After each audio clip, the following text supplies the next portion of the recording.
기자회견을 다시 하는데 10시에 오후에 하려고 그러는데 10시로 당기겠어요. 10시에 하는데 모든 기자들 뭐 KBS 좋고 종편도 좋고 유튜브 기자들도 다 오세요. 다 오셔서 권지현 기자가 물은 그보다 더한 질문을 나한테 다 하세요. 얼마든지. 나는 증인을 딱 황순영 딱 데리고 나가겠어요. 그 충분히 어떻게 됐는지 내가 황순영을 내가 딱 데리고 나가려고 그래. 내가 소선옥도 오라 그랬어. 속도 오라 그랬어. 이렇게 당당하게 해야지. 당당하게 다 오라 그랬어. 근데 이제 참 우리 황교안 박사님이 나를 위해서 고생을 많이 하시는데 과연 광주 사태가 정말로 진실이 무엇인가 하고 매주마다 지금 집중적으로 지금 자료를 캐고 팠더니 한 주일 동안 일어난 일에 대해서 설명합니다. 예. 그 자료 좀 먼저 올려주세요. 그렇지. 예, 끝나지 않은 5.18 43도를 맞이해서 여기에 일단은 제가 시간이 없으니까 빨리빨리 좀 할 테니까 빨리빨리 잘 들으세요. 요약해서 할 테니까 이 광주 사태 저는 이제 사실상 정광훈 목사님이 말씀한 것이 그 내용상의 언어가 전혀 하자가 없다는 것을 입증해 보이려고 노력을 하는 거지 더 다른 건 없었어요. 일단은 광주 항쟁의 문제점에 두 가지 해결해야 될 점이 아까 얘기한 대로 칼빈총에 맞은 사람들 28명을 그럼 어떻게 해석할 것이냐. 그리고 공수부대가 칼빈총을 가졌느냐. 그래서 또 두 번째는 아까 우리 어르신 말씀대로 광주에 과연 고정간첩이 있었는가, 자생간첩이 있었는가, 이거를 제가 지금 입증을 하려고 그래요. 그래서 오늘 말씀을 오늘 하신 거를 제가 다 입증을 좀 하려고 여기에 나왔습니다. 자, 먼저 지난번에 KBS에서는 2명에 대해서 이게 M16으로 계엄군한테 죽었는데 이게 왜 칼빈총으로 죽었다고 했느냐, 여기에 대해서 문제 제기를 해가지고 계엄사가 임의적으로 이렇게 칼빈총으로 쏜 걸 만들었다, 이렇게 조작했다, 이렇게 방역을 했어요, KBS가. 그러나 그 당시에 계엄사는 한 명도 시체 검시하는데 개입을 한 적이 없어요. 오히려 광주지검에서 이거를 의심받으니까 우리도 정확하게 해달라, 의사들한테 부탁을 해요. 당시 조선대병원 의사가 전 의사가 다른 감시원들한테 정확하게 해야 된다. 아니면 우리도 의심받고 다 망신당하니까 그렇게 해야 된다 해서 이들이 경찰관, 군의관, 의사, 또 검사 이렇게 입회를 다 해가지고 일반인들이 입회를 해서 시체를 검사했는데 그 당시 광주 사태라는 너무나도 험악한 상황이 있었기 때문에 시체 부검을 할 수가 없었어요. 시체 부검을 하기 위해서는 당시 검찰의 영장이 있어야 되는데 이걸 받기가 너무 긴박해서 할 수 없었고 그들이 그때 당시에 결정한 것이 일단은 사입구와 사출구만 보고 우리가 결정을 하자. 그러니까 총이 들어간 구멍하고 나온 구멍. 예. 들어간 구멍이 이제 들어간 구멍과 나온 구멍이 일치하면은 카빈에 의해서 맞은 거고 또 나온 구멍이 너무 크면은 M16에 의해서 맞은 거다. 그렇지. 또 이 카빈총은 약하니까 나오지 않고 이제 속에만 있고 뒤에 사출구가 없으면 들어가서 몸속에 그대로 머물러 있는 총탄. 예. 이거는 카빈으로 맞은 거죠. 예. 그렇게 해서 서로 의학자들끼리 일치를 봤어요. 그래서 여기서 중요한 것은 계엄사령부는 거기 시체 검열에 참여를 안 했다. 하나도 안 했다는 거죠. 광주에 있는 조선대 의사들하고 검사들이 직접 검사했고 계엄사는 오해를 안 받으려고 거기는 시체 검열을 안 했다. 여기까지지. 이거 한번 다시 비춰주세요. 한번 보시죠. 좀 위로 올라가세요. 좀 올리고 좀 올라가세요. 시간이 없으니까 좀 올라가고요. 올라가고 집안은 이제 한 거고요. 좀 올라가세요. 잠깐요. 여기요. 여기 그때 이성 계엄사령관이 뭐라고 했냐면은 시민 여러분, 소요는 고정간첩, 불순분자 깡패에 의해 조정되고 있습니다. 지금 즉시 대열을 이탈하여 집과 직장으로 돌아가십시오. 이렇게 했어요. 이제 정광훈 목사님이 고정간첩이 있다고 한 것이 아니라 계엄사령관은 전두환이 아니고 이희성이야. 이희성. 이희성 별 4개짜리. 전두환은 그때 별 2개밖에 안 돼. 그 사람이 총계엄사령관인데 그 사람이 하는 말이 광주 소요는 고정간첩 불순분자 깡패에 의하여 조정되고 있으니 즉시 대열을 이탈하여 집으로 돌아가라. 이게 사령관의 명령이다. 예. 경고문 요 밑에 보시죠. 예. 여기요. 요거 제 줄친 거 있잖아요. 소요는 이렇게 돼 있다고. 예. 그렇게 했고요. 다음에 자, 정강훈 목사님 이거 한번 요거 보세요. 시민군이 공수부대 향해서 앞으로 달라붙을 때 사살했다는 겁니다. 자기 편을 자기들이 북한의 고정간첩 세력. 그럼 고정간첩이 아니라면 전 목사님은 처벌받겠죠, 이제. 그러나 고정간첩일 가능성이 있으면 또 이제 무혐의 처리가 되겠죠. 자, 보죠, 다음에. 자, 그 당시에 많은 사람들이 이렇게 복면을 하고 다녔어요. 예, 복면을 하고 다음에 봐요. 자, 이거 보세요. 복면을 하고 다녔어요. 또 다음에. 이 사람들이 나는 고정간첩이라는 거야. 예.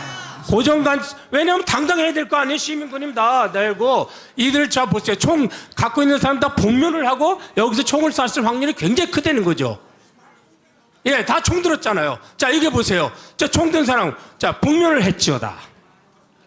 예, 또 넘기죠. 자, 여기 보세요. 이 사람들도 다 시민군인데 전부 다 완전 군장을 다 했죠. 다 가릴 건 다 가리고 이 시민군이죠. 그러면 여기서 예. 왜 시민군이 광주 교도소를 털라고 덤비냐 말이야. 왜? 거기에 자기들 동료들이 있으니까. 그 동료들을 꺼내야 되니까. 예. 왜 광주 교도소를 집중하여 털라고 하느냐 이거지. 다음에 제가 많은 자료를 5.18 광주 민주화 운동사 자료 총서 20권에서 했어요. 여러분들 누구나 체크할 수 있어요. 자, 보세요. 여기 보면은 이렇게 나와 있어요. 칼빈총에 지난번에 했죠. 칼빈총에 죽은 사람의 맨 밑에 보세요. 28명이에요. 이걸 현재 광주 민주화 운동을 하는 사람들이 이 자료를 다 갖고 여기 있는 거예요. 전체 165명이 죽었는데 칼빈에 의해서 28명이 죽었어요. 이 말은 뭐냐면 예. 공수부대가 쏜 총은 M16으로 쏜 거야. 예. 그러니까 탄 이 흔적이 달라요. 예. 카빈으로 쏜 것은 시민군이 쏜 거야. 그럼 내 말은 뭐냐면 아무리 광주 사람이 악할지라도 자기들 편한테 총을 쏠 사람이 있겠어요? 그것도 또 덩어리에서 어떻게 광주 사람이 시민들한테 총을 쏘아서 맞은 사람이 28명이라는 거야. 이게 말이 되냐 이거야. 그래서 아까 그런 복면을 하고 돌아다니면서 쏘면서 죽으면서 저거 마치 공수부대가 쏴서 죽인 것처럼 해서 소요를 일으킬 가능성은 얼마든지 있다 이거죠. 예, 자 다음에 보시죠. 자, 이렇게 한마디. 그러다가 이게 칼빈에서 맞았느냐 M16으로 맞았느냐를 정확히 서류가 다 돼 있었는데 문재인 정부 때 와서 이 총 쏜 거에 대해서 칼빈과 M16으로 맞았다는 글을 다 없애버렸어. 그냥 총상에 맞았다 이렇게 맞았는데 황 박사님이 찾아낸 거야. 이거 보죠 여기. 자 이거를 누가 글을 썼어요. 이것도 광주 5.18 그 자료집에 다 나온 내용을 내가 찾은 거예요. 자 보시죠. M16인가 카빈 소총인가 여기 나와 있죠. 야 여기 보세요. 이에 당시 검시에 참여한 바 있는 빨간 줄이요. 부검 전문의 전호정 교수예요. 조선의대. 전호정 교수는 사체의 원인을 정확하게 규명하려면 부검까지 해야 하는데 당시로서는 그럴 만한 여유가 없었다고 밝혔다. 사체가 썩어가는 중이었고 게다가 부검을 하려면 검찰의 수색 영장과 가족의 동의를 거쳐야 하는데 그럴 만한 상황이 아니었다는 것. 따라서 검시에 참여하는 의사들은 단지 사체의 외형만 보고 검시할 수밖에 없었다고 밝혔다. 이 부분이 결국 두고두고 문제가 되었던 것이다. 당시 상황에서 M16은 계엄군의 총격을 의미하는 것이고 카빈은 광주 시민의 총격을 의미하는 것이었다. 전 교수는 당시 검시를 주관한 검찰이 시민군들에 의해 사망한 사람들도 있다는 소문이 있으므로 총창의 분류를 명확하게 해달라고 의사들에게 주문했다고 말했다. 이런 상황에서 검시가 이루어진 거예요. 계엄군이 참여 없었어. 이래라 저래라 한 게 아니에요. 그러니까 거의 정확하게 됐다. 자, 다음에 보죠. 자, 이제 건너뛰고 내일 다시 해야 되니까. 중요한 게 뭐냐면 광주 사태에 참여했던 사람 중에 끝나고 난 뒤에 돈을 2억을 보상을 받아서 지금 북한 가서 살고 있는 사람이 있어요. 그거 이제 참 영상을 찍듯이. 이건 고정간첩 아니냐고. 예. 그거 설명합니다. 예. 그 두 번째 영상을 좀 띄워주세요. 예. 요거 말고 다른 거. 고정관집이 있었는가 광주에? 아 이거 말고. 예, 딴 거. 고정관집이 있었는가 광주에? 아 이거 예 있습니다. 예, 이거 보죠. 자, 좀 넘기세요. 과연 고정관집이 있었냐? 야, 요거 보세요. 그 위에. 자, 정광훈 목사님 발언 좀 한번 영상 켜보죠. 이거 눌러보세요. 5.18 민주화 운동을 왜곡하고 광주 시민을 폄훼하는 말을 쏟아냈습니다. 5월 단체는 전 목사를 고발하기로 했습니다. 김혜린 기자입니다. 광주역 광장에선 사랑제일교회 정광훈 목사 5.18 당시 헬기 사격은 없었다고 목소리를 높였습니다. 광주 시민들을 폭도라고 지칭하며 오히려 시민들이 국군 헬리콥터를 향해 총을 쐈다고 주장했습니다. 공수부대에서 무슨 헬리콥터를 향하여 발포를 해서 그 흔적이 빌딩 벽에 있다. 대한민국 국민들이 이렇게 멍청한 줄 알아? 5.18에 북한이 개입했다는 왜곡 발언도 되풀이했습니다. 북한 간첩이 앞서가는 시민군을 향해 총을 쐈다는 겁니다. 시민군이 공수부대를 향하여 앞으로 달라붙을 때 뒤에서 사살했다는 거야. 자기 편을 자기들이. 누가? 북한의 고정간첩 세력이. 예. 5.18 헌법 여기까지. 다음에 보죠. 그러면 이것이 맞는가 안 맞는가 입증을 하면 될 거 아니에요. 예. 아까 전 목사님께서 말씀한 윤기권이라는 사람, 자, 1980년대 그때 광주의 대광고등학교인가 대동고등학교 거기에 그 송영길 씨랑 같은 학년이었어요. 동창이에요. 예. 요번에 그 광주의 대동고등학교 출신들이 그 코인 사건에 대거 연루가 됐습니다. 예. 그때 18살 정도 되는 학생이었어요. 윤기권이. 자, 얘가 한 이게 뭐냐면 얘가 직접 증언한 거예요. 윤기권이가 자, 쭉 좀 밑에 올라가세요. 기니까 요거 보세요. 4시경 우리는 다시 법원 쪽으로 갔다. 산수동으로 가는 돌에 경찰차 한 대가 서 있었다. 파출소를 깨부순 기세로 자, 무기 탈취했어요. 자, 우리는 쫓아가 돌멩이와 강목으로 마구 두들겼다. 그 안에 타고 있던 10에서 15명의 경찰들을 인질로 붙잡았다. 경찰들이 인질로 잡혔어. 이 공로 인해서 2억을 받게 됩니다. 2억을 받게 돼요. 자, 다음에. 야, 이 사람이 자, 윤기권은 그 위에. 윤기권은 광주 아나는 그 위에. 예. 5.18 유공자 명단에 있는 사람이죠. 윤기권. 유공자죠. 다음에.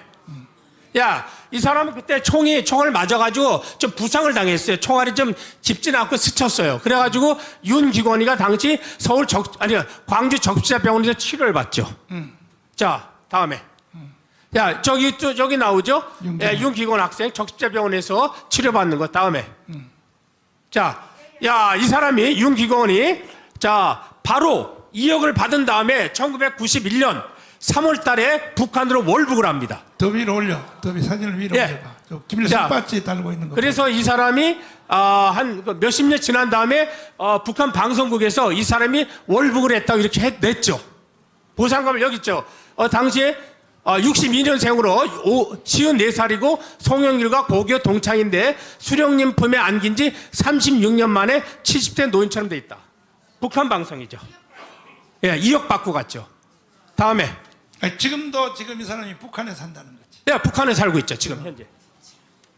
그러니까 아까 할아버지가 말한 대로 예. 할아버지가 내려온 것은 이런 한국에 있는 학생들이나 얘들을 고정 간첩 만들려고 왔다 그러잖아요. 예. 그러니까 이런 사람들이 다 그렇게 다. 그렇게 대부분이 아까 할아버지가 임실의 고향이 있잖아요. 전북 사람들이 고정 간첩이 여러 명 있어요. 예. 자 보세요. 자, 다음에 그 윤기권만 그때 간 게 아니라 강대승, 지용준, 리선필, 김건애들도 그때 북한으로 넘어갔죠. 자, 보죠. 한번. 그러면 이게 우리나라 자료만 갖고는 안 되니까 지금 현재 광주 그 항쟁의 문제는 뭐냐면 우리나라 자료만 갖고 우리끼리 진영 논리에서 판단하게 되니까 객관성이 없다는 거예요. 그래서 북한 자료를 한번 봤어요. 자, 이게 민주조선 1999년 3월 1일에 나온 자료죠. 자, 보세요. 뭐라고 했어요? 남조선의 광주 현대극장 비서원이었던 윤기권 동포가 공화국 북반부로 의교. 맞잖아요. 그렇죠? 예, 거기 있잖아요. 저 강대승, 지영준, 이선실, 이상한 사람들이 북한으로 갔다. 딱 나오잖아요. 자, 다음에 자, 지용준. 그럼 지용준이 갔는지 안 갔는지 북한 말이 거짓말인지 아닌지 입증을 해야 될 거 아니에요. 그렇지. 왜냐하면 북한 애들은 입증할 수 있는 방법이 없어요. 우리가 여기서 탈북자들이 많이 얘기하잖아요. 입증할 수 있는 방법이 없어요. 예, 보세요. 자, 다음에 좀 아니요. 위로 다시. 예, 자 여기서 자 중앙일보가 이렇게 썼어요. 지용준이 월북했다는 것을 그때 중앙일보가 보도를 했어요. 그러니까 북한 신문과 딱 맞잖아요, 그렇죠? 그렇지. 그럼 이럴 때는 이게 거의 맞는 거예요. 자, 보시죠. 예, 당시 이제 광주일보 쪽에서 북한 관영 중앙통신이 4일 월북한 것으로 보도한 지용준 씨는 지난달 고향이 전남 고흥이에요. 이 사람은. 아까 윤기건은 전북 정읍.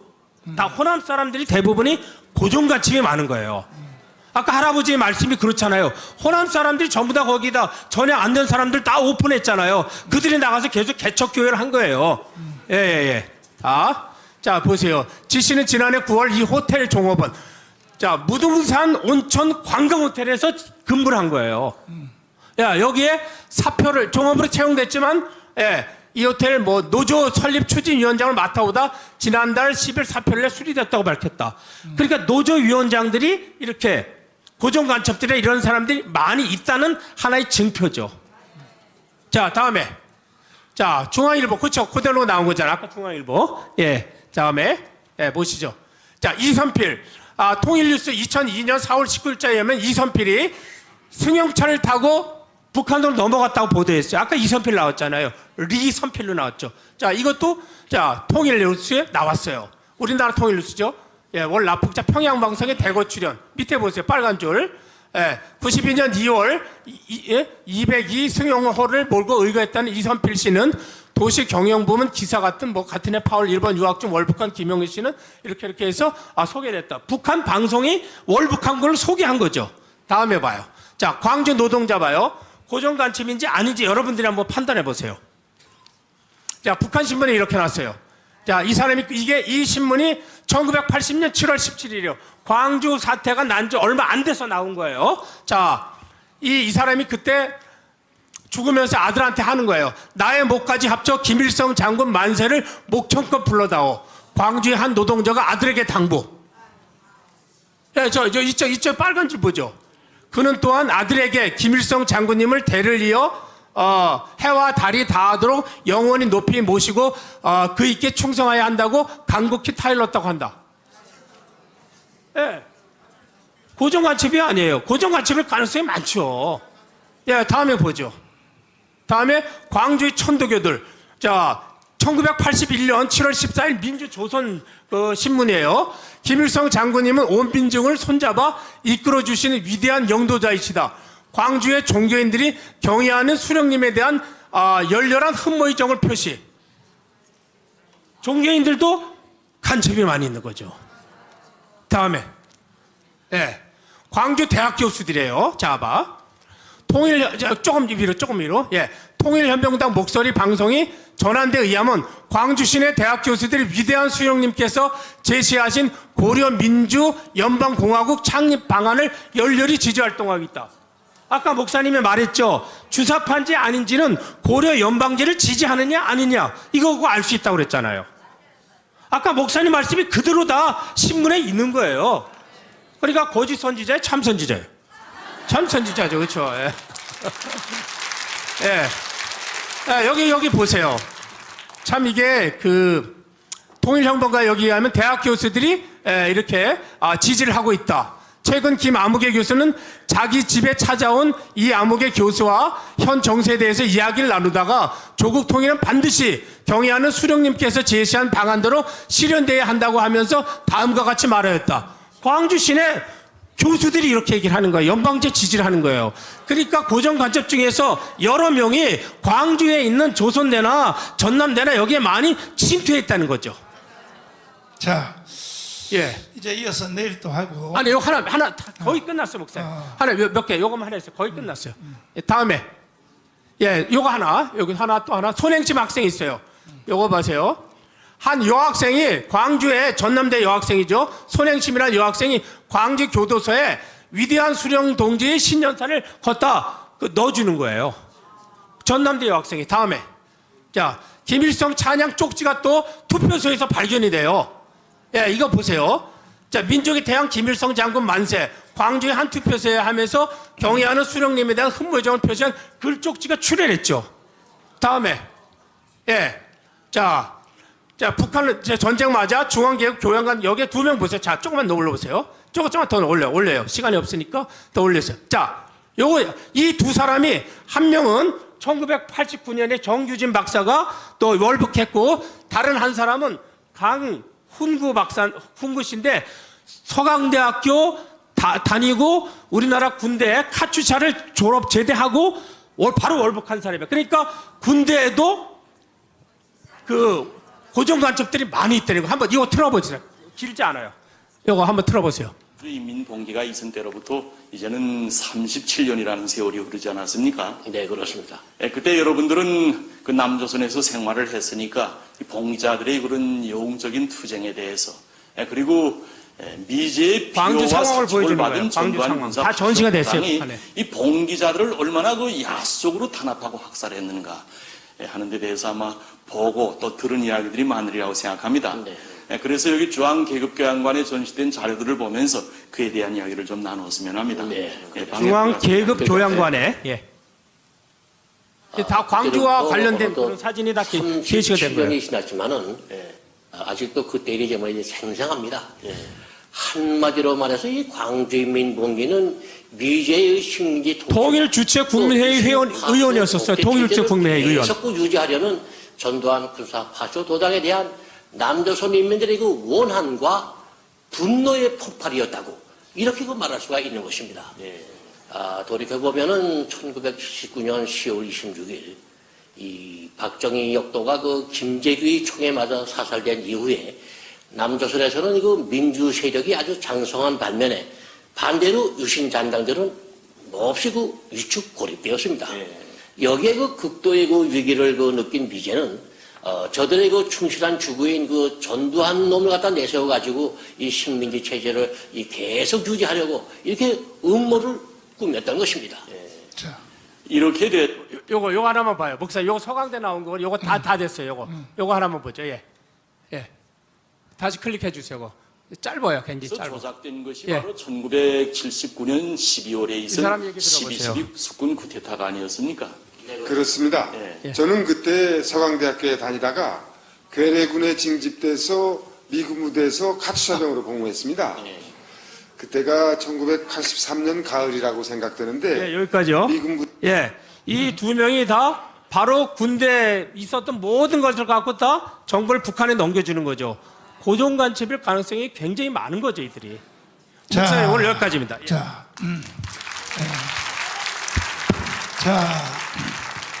지금 현재 윤석열 대통령이 지금 간첩을 잡기 시작했잖아요. 지금 한 10몇 명 잡았나? 그러면 그게 다 잡았을까? 그런 지금 잡은 사람의 숫자하고 지금 아직 못 잡은 숫자는 내가 볼 때 99%는 못 잡은 거예요. 여러분들 그렇게 생각하십니까? 그럼 지금도 고정간첩이 꽉 찼다는 거야. 지금도. 그러니까 이 국가를 새로 정돈하려면요. 국가를 바로 정돈하려면 어제도 내가 황교안 기자님의 아는 어떤 목사님이 우리 교회를 찾아왔어요. 황교안 목사님이 정강 목사하고 대화 좀 해보라고 왔는데 나보고 하는 말이 그런 거야. 복음 운동만 하지 왜 정치 운동을 왜 하느냐. 날 보고 만약에 목사님이 복음 운동만 했으면 대한민국이 이미 기독교 나라 됐다. 목사님이 괜히 가문 운동 해가지고 오히려 한국 교회 욕먹였다. 이렇게 말을 하면서 하는 말이 나보고 하는 말이 난 솔직히 이재명 찍었습니다. 이러는 거야. 그리고 내가 그랬어. 그러면 이재명이가 주한미군 철수하는 것이 1번인데 어떻게 생각하니까 주한미군 철수해야죠. 목사님이 이것만이 전쟁 없이 통일할 수 있는 유일한 길인데 이렇게 목사님이 나한테 와서 당당하게 말을 하는 거예요. 그럼 이렇게 말하는 목사님이 이제 기장측인데, 기장측 목사님인데 이런 목사님이 한두 명뿐일까요? 그래서 나라가 위험해졌다는 거야. 목사님들이 기가 막히는 거야. 기가 막히는 거야. 그래서 우리의 지금 현재 시점은 정치인도 믿을 수 없고 국민의힘 정당 사람도 믿을 수 없고 지금 대통령 딱 한 사람만 바뀌었지 밑에 있는 사람들은 하나도 안 바뀐 거예요. 지금 그대로예요, 그대로. 그래서 우리가 윤석열 대통령이 대한민국을 바로 세우고 간첩들을 완전히 뿌리째 다 뽑고 자유통일할 수 있도록 강화문은 일어나야 됩니다. 윤석열 대통령이 뭔 힘이 있겠어요? 뭔 힘이 있겠냐고. 언론들이 뭐 말만 하면 그냥 윤석열 욕하고 말이야 하는데 뭔 힘이 있겠냐고. 그러니까 우리 윤석열 대통령을 찍은 국민들도 1640만도 이제 대통령 만들어 놨으니까 다 된 줄 생각하면 안 되고 전체가 다 일어서야 돼. 일어서서 이 나라를 지켜내야 된다. 동의하십니까? 내일 또 오전 10시부터 수도권만 하는 게 아니고 지난주일처럼 백부장, 천부장, 만부장, 대국본, 청교도 영성훈련, 그 다음에 또 276 모든 조직들은 지난주에 돈이 10만 원 준다니까 더럽게 왔어. 내일은 돈 없어 줄게. 내일 오는 걸 보면 알아. 이제 진짜인지 가짜인지. 총동원하여 거의 10,000명 가까이 올 텐데 와서 우리가 작전회의를 다시 해서 빨리 우리는 자유마을을 완성해야 되고. 동의하십니까? 간단해요. 자유마을 한 마을당 한 마을당 5,000명만 서명 받으면 2천만 명이 서명이 돼요. 그 5,000명을 어떻게 하느냐? 혼자 하려면 안 되지. 마을별로 다 나눠서 이렇게 해서 내일 우리가 집회가 아주 중요하니까 그렇게 하고 또 할아버지하고 또 공부도 하고 해서 반드시 우리는 3년 안에 자유통일해야 됩니다. 동의하십니까? 자, 기도하겠습니다. 지금은 우리 주 예수 그리스도의 무한하신 은혜와 하나님 아버지의 극진하신 사랑과 이 나라를 보살펴 주시는 보혜사 성령님의 놀라운 역사가 오늘도 예배에 참여하고 유튜브로 참여하고 함께하는 전 세계 모든 성도들 심령 가정 생애 사업장 위에 지금부터 영원토록 함께 계실지어다.